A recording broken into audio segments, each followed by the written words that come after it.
I'm Mahdi Shaheeb Sher. My website is www.mahdishaheebsher.com. I think one of my interests in the world as Mahdi Shaheeb is kind of the global stability and American foreign policy in the world. I think with American foreign policy in the world, I think the main antagonists we have in the world are France, Russia, Great Britain, and the United States of America. I think if you look at these countries are very militarily aggressive in the world at the moment. I think particularly with the United States, they seem to be aggressive militarily in the Taiwan Straits. And I think with Russia, they're militarily aggressive in Ukraine.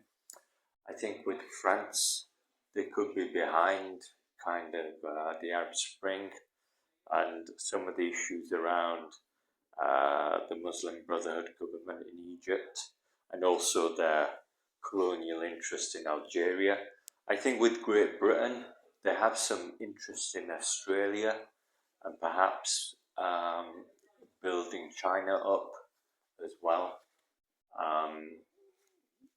for some grievance with Hong Kong and Singapore. So I think that we do have belligerents in the world and antagonists, and I think it is Russia, France, America and Great Britain who are kind of creating regional tension and conflict, and that includes war. We've got the Ukraine war, the Israel war, we have kind of an Afghanistan withdrawal, we have kind of a contagion in Iraq.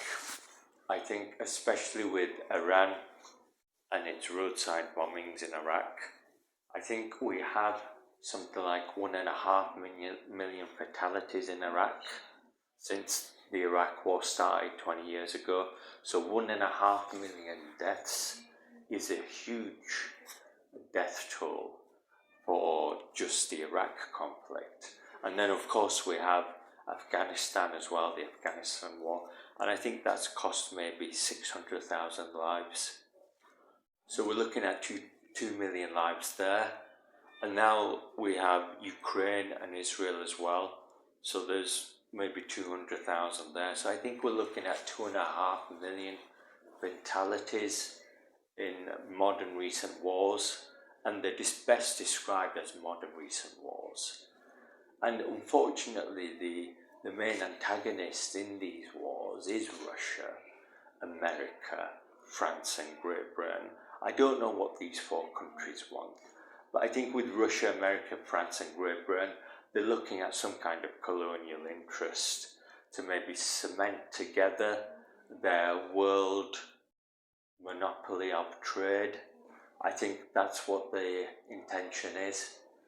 So I think they're trying to just bring things together and do the best they can with what they've achieved so far. And I think that it is very costly in terms of life. That's what's most concerning, the kind of repercussions and the severity in terms of life lost and the cost of lives. So I think that is the kind of drawback from these issues with America, Russia, France and Great Britain. I think that the way of addressing this is maybe to ignore these countries, and I think if they're best ignored, they might just ease off the military aggression and then disappear. I think that's probably the best way of dealing with it, is to perhaps try and ignore them. And I think that usually works well with most big military threats and invasions. If you can somehow try to ignore the larger power, and then sometimes they do kind of soften the resolve and disappear. So I think especially with Russia, America, France and Great Britain, they are very vicious in their sharp conflicts. And unfortunately, I think that this is likely to be the trend for the next 5 to 10 years. Maybe more regional conflict over Taiwan, Tibet, maybe Burma as well, maybe other Eastern European countries such as Romania and Hungary. I think they could be next in line for a Russian invasion similar to Ukraine. So there is that risk as well. And I think that we do have issues with Syria and Yemen in the Middle East. So we have those countries that could provoke tension and regional conflict. And then of course we've got Sudan, Nigeria as well. We could have regional conflict involving those countries there. So I think the world is sensitive to conflict at the moment, sensitive to conflict and war, and I think there should be better resolve and public opinion with regional peace and peace efforts, and I think that would be a good example to kind of engage in those kind of initiatives. So I think that's what would be useful at the moment, and I think that's my view on that. Thank you very much.